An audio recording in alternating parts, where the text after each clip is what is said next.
കോഴിക്കോട്ടെ മഞ്ഞപ്പിത്ത വ്യാപനത്തിൽ കർശന നടപടി വേണമെന്ന് മനുഷ്യാവകാശ കമ്മീഷൻ. സുരക്ഷിതമായ ഭക്ഷണവും വെള്ളവും നൽകുന്നുവെന്ന് ഉറപ്പാക്കണം. ഭക്ഷ്യസുരക്ഷാ കമ്മീഷണറും മുനിസിപ്പൽ സെക്രട്ടറിയും ഗുണനിലവാരം ഉറപ്പാക്കണം.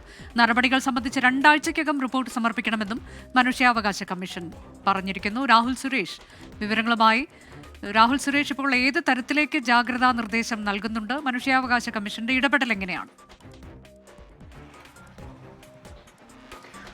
അനുജ, കോഴിക്കോട് ജില്ലയിൽ ഇതുവരെ 150-ലധികം ആളുകൾക്കാണ് ഈ മാസം മാത്രം മഞ്ഞപ്പിത്തം സ്ഥിരീകരിച്ചിട്ടുള്ളത്. യുവാക്കൾക്ക് ഇടയിലാണ് ഏറ്റവും കൂടുതൽ മഞ്ഞപ്പിത്ത വ്യാപനം ഉള്ളതെന്ന കാര്യം കഴിഞ്ഞ ദിവസം നമ്മൾ വാർത്തയായി റിപ്പോർട്ട് ചെയ്തിരുന്നു. ഈ സംഭവത്തിലാണ് ഇപ്പോൾ മനുഷ്യാവകാശ കമ്മീഷന്റെ ഇടപെടൽ ഉണ്ടായിരിക്കുന്നത്.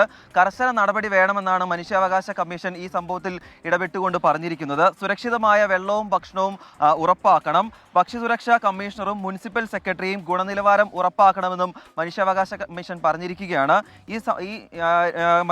ഭക്ഷ്യസുരക്ഷാ കമ്മീഷണറും മുനിസിപ്പൽ സെക്രട്ടറിയും ഇത് സംബന്ധിച്ച റിപ്പോർട്ട് 2 ആഴ്ചയ്ക്കുള്ളിൽ മനുഷ്യാവകാശ കമ്മീഷന് നൽകണമെന്നാണ് ഇപ്പോൾ ഉത്തരവിൽ പറയുന്നത്. അനുജ, അതാണ് മഞ്ഞപ്പിത്ത വ്യാപനം, അത് ആശങ്കയുണ്ടാക്കുന്നതാണ്. അതിനാണിപ്പോൾ മനുഷ്യാവകാശ കമ്മീഷന്റെ ഇടപെടലുണ്ടായത്.